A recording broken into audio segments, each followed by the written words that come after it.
Okay, let's unpack this word, imagination. Hmm. It's something we use in so many different ways, isn't it? Yeah, absolutely. We tell kids, use your imagination, encouraging creativity, right? Right. But then we might dismiss an idea as just their imagination, implying it's, well, not real. Exactly. There's that immediate tension. Even a quick look at dictionary definitions shows the split. It covers everything from, like, the power to form mental images Yeah. to a mere fancy or even irrational belief, and planning, too. It's quite a spectrum. What's interesting right away is this inherent tension in how we understand it, Is imagination this potent force for creation? Or just wishful thinking. Or simply a flight of fancy detached from reality? Yeah. Yeah, this very ambiguity is what we're going to explore in our deep dive today. Exactly. Because we're diving deep into Neville Goddard's 1954 book, Awakened Imagination. A foundational text for many. Totally. Our mission here is to really distill Goddard's core ideas about the power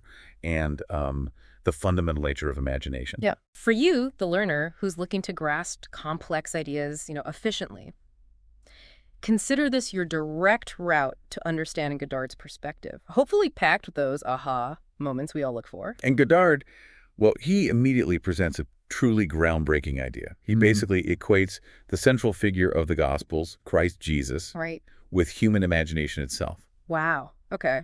That's a big claim right off the bat. It's a bold proposition, yeah. And he starts by quoting John 1.3, all things were made by him.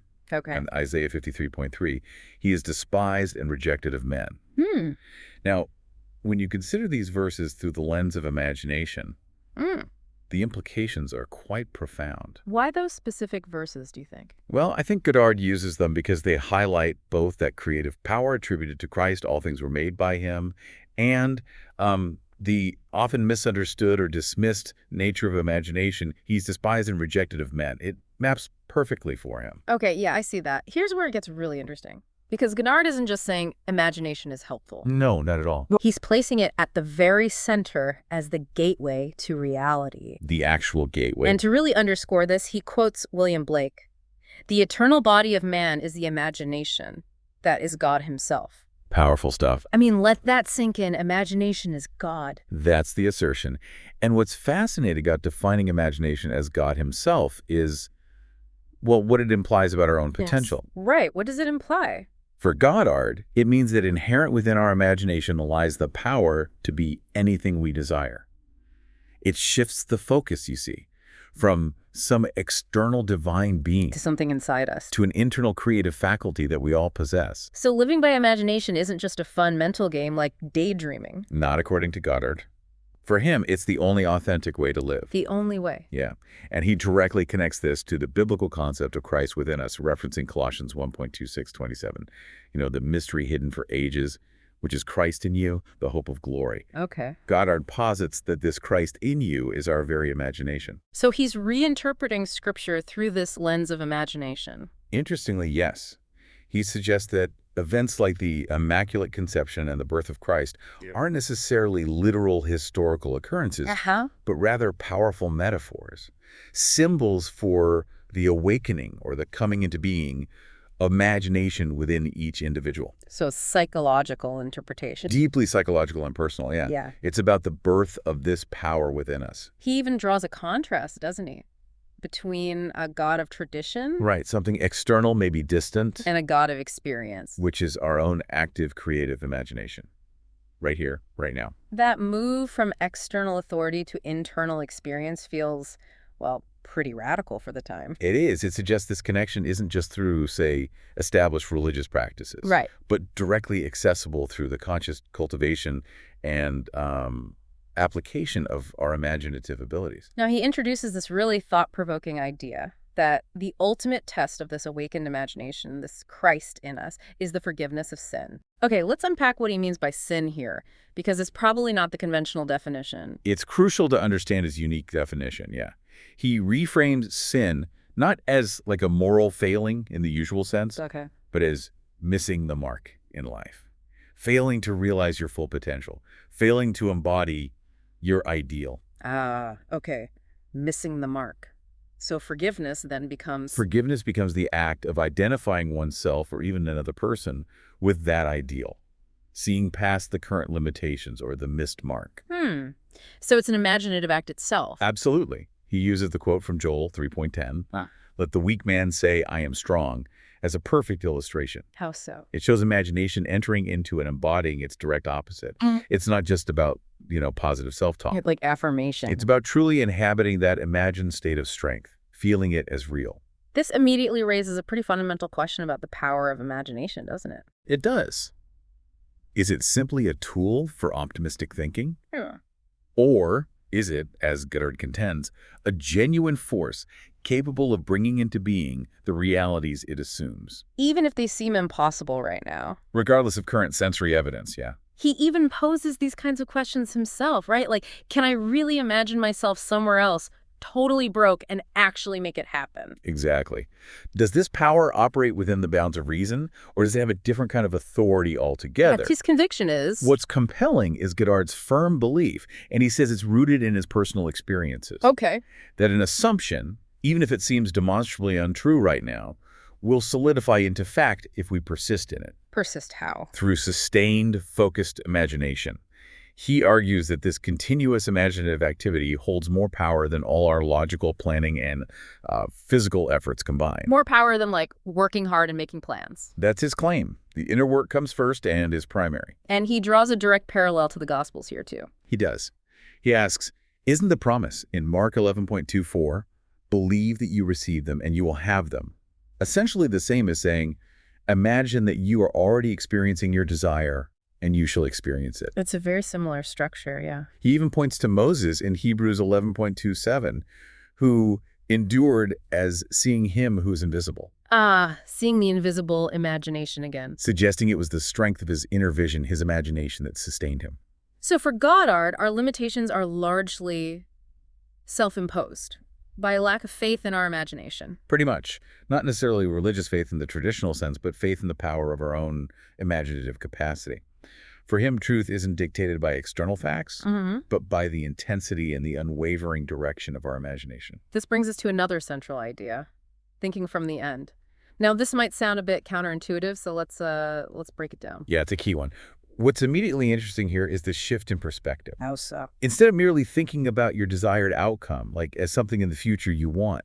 Which is what most people do, right? Right. Goddard, and he credits his teacher, Mueller, for this, emphasizes the crucial practice of imagine yourself already in that fulfilled state. Already there? It's about feeling the reality of your wish fulfilled now, experiencing the world from that state of consciousness. Not just looking at it. Exactly. And he emphasizes, don't get caught up in figuring out the how.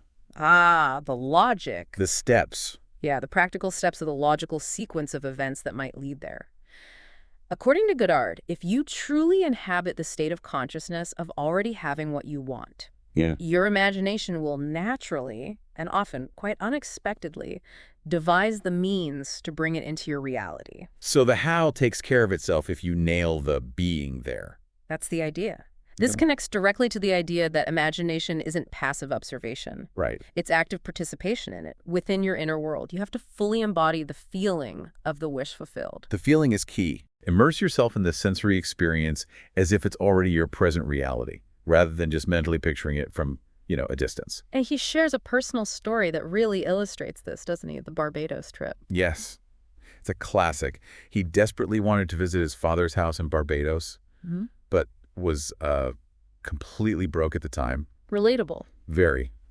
So following Abdullah's instruction, he vividly imagined being there, inside his father's house, feeling the atmosphere, the reality of it. Just living it in his mind. Night after night. And within a month, he received a steamship ticket from his brother. Wow. Out of the blue. Completely unexpected turn of events. That must have been a powerful confirmation for him. Oh, absolutely. Yeah. This experience was pivotal for Goddard, deeply reinforcing his understanding of the power of thinking from the end. Yeah. He quotes W.B. Yeats, who spoke of imaginative individuals casting forth enchantments, suggesting that our sustained imaginative acts have a tangible influence on the world around us. Like casting a spell, almost. In a way. Yeah. So the key takeaway here isn't just visualizing, it's feeling the reality, as if it's already done, that feeling. That's the engine of manifestation for Goddard. And how does Goddard explain those seemingly miraculous occurrences then, like the ticket? He says that a miracle is simply the term people use for the works of imagination when they haven't yet understood its power and how it operates. So it's not supernatural, it's just misunderstood natural law. Essentially, yes. What's essential to grasp is that actively imagining yourself into the feeling of your wish fulfilled, that imbues the imagined state with a sense of present reality and isness within your consciousness. Isness, I like that. And this feeling, this deep emotional resonance, is the driving force behind its eventual manifestation in your external world. Okay. Now let's explore what Goddard calls the highways of the inner world. This sounds like we're delving deeper into the mechanics of all this. It does. This concept explores the idea of a duality existing within each of us. Yeah. Referencing Genesis, where Rebecca feels the twins struggling in her womb, he speaks of the two nations within. Okay. The inner man of imagination and the outer man of sense. This kind of echoes Paul in 1 Corinthians, contrasting the man of dust with the man from heaven. So two distinct aspects within us. The one perceiving through physical senses. Right, the outer man. And the other, the imaginative realm, the inner man. Exactly. And Goddard emphasizes that this inner imaginative realm is the causal power. The cause. While the outer sensory world is a reflection or a consequence of what's happening within. So inner movement creates outer results. Precisely. Inner movement, the activity of our imagination and our feelings, is the primary cause of all events we experience. Outer movement, our physical actions, are compelled and directed by this inner activity. Okay. When our inner actions align with the feeling of our wish fulfilled, that wish inevitably materializes. It has to. And he lays out a very specific technique here involving sleep, right? Yes, a very practical technique. Before falling asleep, mentally construct a brief drama or scene that implies your desire is already a reality. Implies it. Yeah, not just shows it, but implies it's done. Right. It should be a scene where you are actively engaged in experiencing the fulfillment. Okay. And then? Then, as you drift off to sleep, consciously immerse yourself into that imagined scene. Feel yourself in it. Why specifically before sleep? What's interesting is the connection Goddard draws to the dream state. Quoting Job, "In a dream, in a vision of the night, when deep sleep falleth upon men." He suggests that carrying this imagined action into sleep seals instruction. It's in this subconscious realm, he thinks, where our imaginative impressions can take firm root and exert a powerful influence on our waking reality. Like planting a seed in fertile ground? Exactly. He even shares a compelling story about a blind girl in San Francisco. Oh, yeah. She faced a really difficult commute to work, multiple bus transfers, quite an ordeal. That sounds tough. Instead of focusing on the hardship, she vividly imagined being driven to work in a car. She focused on the sensory details, the feeling of the car's movement, the smell of gasoline, even an imagined conversation with the driver. So full sensory immersion again. Absolutely. And what's crucial in her experience is that she didn't just visualize the ride. She fully immersed herself in the feeling of having already arrived at work by car. Thinking from the end. She was thinking from the state of being driven, not just about it. This sustained emotional connection to her imagined reality proved incredibly powerful. Then what happened? Remarkably, within a short period, 2 gentlemen began offering her rides to and from work every day. No way. Yes, perfectly mirroring her imaginative creation. Wow. That really highlights his point, doesn't it? That inner movements produce corresponding outer movements. It really drives home Goddard's point that these inner imaginative acts have direct consequences in our outer experience. So practicing this consistently could What? sharpen our focus. And for those who consistently practice these exercises of focused inner attention, Goddard suggests they will develop a heightened sense of mental discipline and eventually gain a more conscious awareness of this inner, more expansive and causally potent world. Taking control, basically. It's about taking deliberate control of our imaginative faculty to shape our experience. Yeah. Okay. This leads us to another fascinating concept, the pruning shears of revision.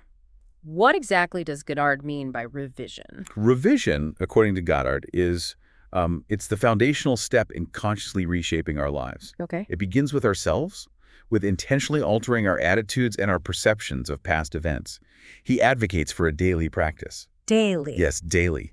Mentally re-experiencing the day as we wished it had unfolded, revising specific scenes in our imagination to align with our ideals and desires. So if you had a negative interaction or received unwelcome news, you replay it differently in your mind. Exactly. Yeah. You'd mentally replay that event, but this time imagining the interaction going smoothly or receiving the positive news you desired instead. And just playing it over and over. Repeatedly play this revised scenario in your mind, almost like, yeah, mentally editing a film of your day. Does it actually change the past?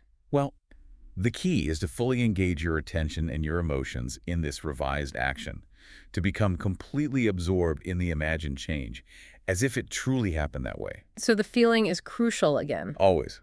Goddard suggests that this consistent imaginative exercise can even refine our sensory perception and eventually lead to a form of inner knowing or intuitive insight. But he emphasizes that the ultimate purpose of revision goes beyond just feeling better about the past, right? Something about forgiveness. Yes, it's about cultivating what he calls the spirit of Jesus within us, which he defines as a state of continual forgiveness. Continual forgiveness. How does revision achieve that? Forgiveness, in this context, isn't merely a moral obligation, but an active, imaginative process. It's experiencing the revised version of an event, what you wish had happened, instead of what did.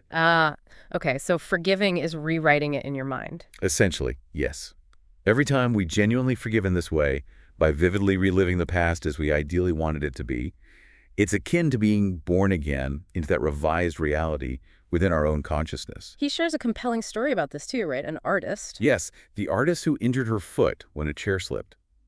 Initially, she found it difficult to imagine immediate healing. It seemed too big a leap. Okay. Instead, her intuition led her to review her day, and she realized she had harbored a negative thought about a janitor earlier. Seemingly unrelated. Totally unrelated, or so it seemed. In her imagination, she revisited an earlier encounter with a man who had been unfriendly and mentally revised that interaction, imagining a positive and harmonious exchange instead. So she revised something else entirely from that day. Yes. And what's remarkable is that following this deliberate act of mental revision, focused on that seemingly unrelated social interaction, her injured foot was completely healed the very next morning. Whoa. Seriously. That's the story he tells. It powerfully illustrates his point that consciously revising our inner world can have profound and unexpected effects on our outer physical experience. He even quotes Blake again here, doesn't he? He does. In heaven, the only art of living is forgetting and forgiving. Underscoring the importance of this practice. Absolutely. Goddard explains that by consistently revising our day in our imagination, we are not just altering our memory of the past, but fundamentally shifting the trajectory of our lives, causing unwanted realities to lose their hold and, well, fade away. So it's like changing the cause to change the effect. Connecting this to the principle of cause and effect, Goddard is essentially saying that our past thoughts, assumptions, and reactions have shaped our present reality. By consciously revisiting and revising those past moments within our imagination, we are in effect altering the initial causes and thereby influencing potential future outcomes. Now let's talk about the coin of heaven, which Goddard identifies as inner speech. That's a really evocative metaphor. What does it represent? It is evocative, isn't it? What Goddard means by persuasion here is an inner effort of intense, focused attention. Okay. He emphasizes the power of actively listening in our imagination, as if we were actually hearing the affirmation of our desired outcome. Listening, not just talking to ourselves. Listening to the desired reality being confirmed. This internal listening, this deliberate engagement in a mental conversation that reflects our wish fulfilled is absolutely key. So these inner conversations we have with ourselves, those mental dialogues that might seem silent and inconsequential, they're actually constantly shaping our reality. As Goddard states, your inner speech is perpetually written all around you in happenings. Wow, perpetually written around us. Precisely. Whether these conversations are audible within our minds or remain unspoken thoughts, whether we're awake or dreaming, we are continuously authoring our inner narratives. And these narratives, in turn, fashion the world in their own image. He even references Daniel, highlighting the power of inner speech to reveal future possibilities. So, to change our experience, change the inner chat. He stresses that to transform our experience, we must first consciously change our inner dialogue. We need to actively stop the old, negative, habitual inner conversations. Easier said than done sometimes. Oh, definitely. And deliberately initiate a new, positive, constructive inner speech that operates from the premise that our desire is already a realized fact. Thinking from it again, but in conversation form. Exactly. Think of it as planting seeds. Our inner talk is the initial sowing of these seeds, which will eventually sprout into future actions and experiences. Okay. To cultivate the harvest we desire, we must consciously choose and direct our inner conversations, crafting mental sentences that affirm the reality of our aims. He connects this to that fundamental principle, whatsoever a man sows, that shall he also reap. Yes, echoing wisdom like in Edwin Arnold's The Light of Asia. Goddard argues that we ultimately attract into our lives what we fundamentally are in our inner world, not merely what we desperately seek externally.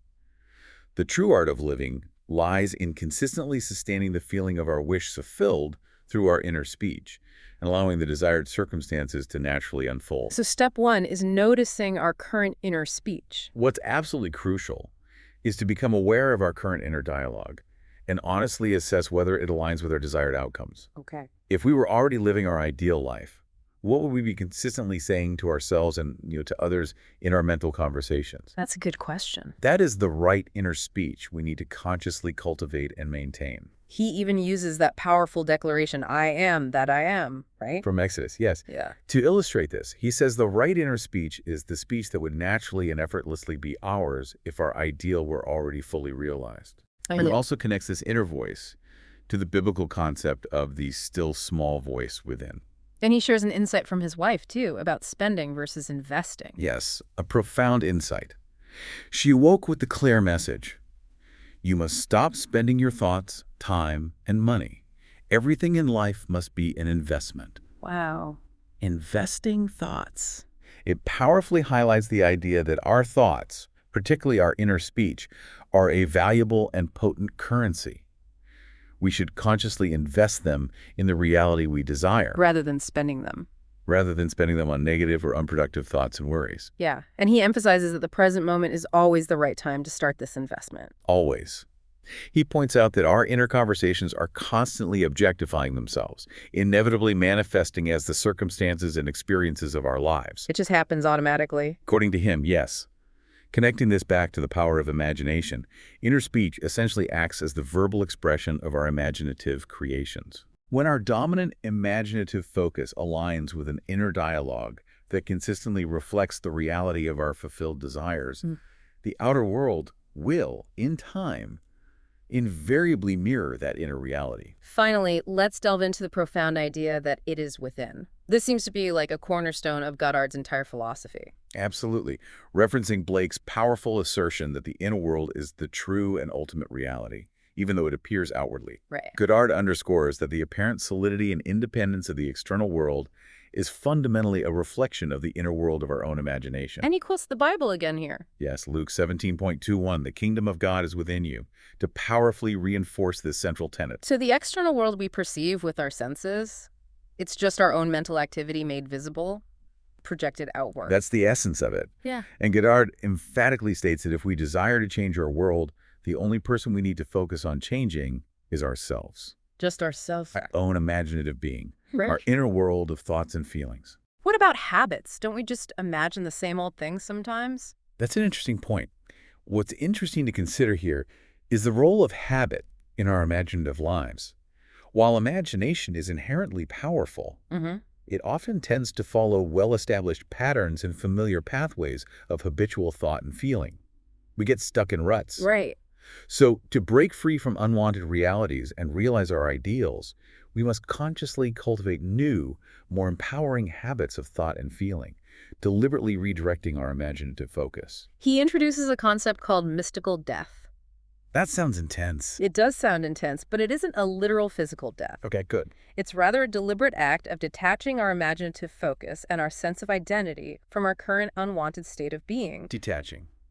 How? It's about consciously shifting our allegiance, our feeling of I am, and aligning ourselves in imagination and feeling with a higher concept of ourselves, our ideal self and our desired reality. Like dying to the old self. Exactly. He shares a deeply insightful story of a woman who experienced a profound sense of resurrection, a radical shift in her experience. By realizing that a perceived negative trait she believed was inherent to her character actually belonged to a past state of mind. State she wasn't in anymore. A state she had consciously moved beyond in her imagination. This internal realization, this fundamental shift in her self-perception, brought about a powerful sense of liberation and renewal in her present reality. So realizing that's not me anymore. Precisely.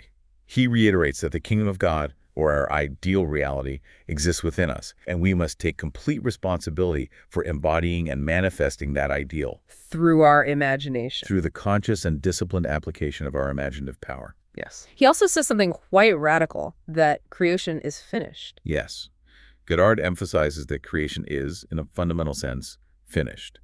All possible situations, all potential realities, what Blake called the sculptures of Los's halls, Okay. already exist as eternal states of consciousness. Everything already exists. As potential states. Our experience of time, he suggests, is simply the movement of our attention, our consciousness, from one of these eternal moments or states to another. Like changing channels? Kind of. He uses the analogy of different rooms in the house of God from John 14.2 to represent these various states of being, which are activated when our imagination fuses with them, when we fully enter into the feeling of that state. So all our desires, in their fulfilled form, already exist. Somewhere. In this realm of potential, yes. Waiting to be brought into our experience by our corresponding beliefs and the focused direction of our imagination. Wow. He concludes by reiterating the central and transformative message. Christ in you is your imagination. The core idea again. And the crucial practice is to consistently think from your ideal and habit, that state in your mind and feelings, rather than merely thinking of it as something separate and distant that you hope to attain someday. Thinking from, not of. That seems to be the recurring theme. It really is. Yeah. Connecting this right back to the beginning of our discussion, Goddard's perspective offers a complete paradigm shift, doesn't it? It really does. In how we understand reality and our place within it. It moves us from being, passive observers and recipients of an external world. Right, victims of circumstance sometimes. To becoming active creators of our own experience through the conscious and disciplined engagement of our imaginative faculty. So to summarize the core message then, from our deep dive into Neville Goddard's awakened imagination. Go for it. Your imagination isn't just a whimsical mental exercise. It's the fundamental creative power in your life, capable of shaping your reality through focused thought, deeply felt emotions, and the consistent direction of your inner conversation. Beautifully put. And for you, the learner, some key actionable insights that maybe take away are that powerful practice of thinking from the end. Yeah, really feeling it. Truly immersing yourself in the feeling of your wish already fulfilled. Then there's the transformative potential of revision. The pruning shears. Consciously reimagining past events to align with your desires. And, of course, the critical importance of consciously directing your inner speech to reflect the reality you wish to experience. Here's a final thought then for you to consider. What if your current reality, right now, with all its joys and challenges, is simply a direct reflection of your past imaginative acts and your habitual inner conversations? Oh, that's a provocative question. Could consciously shifting those inner dynamics, those unseen forces within you, actually open the door to an entirely new and, more fulfilling experience of life? It's certainly what Goddard proposed. This deep dive into awakened imagination is truly just the beginning of a fascinating exploration. Absolutely. We wholeheartedly encourage you to delve further into Goddard's writings and to seriously contemplate the profound implications of these ideas about the remarkable power that resides within each and every one of us.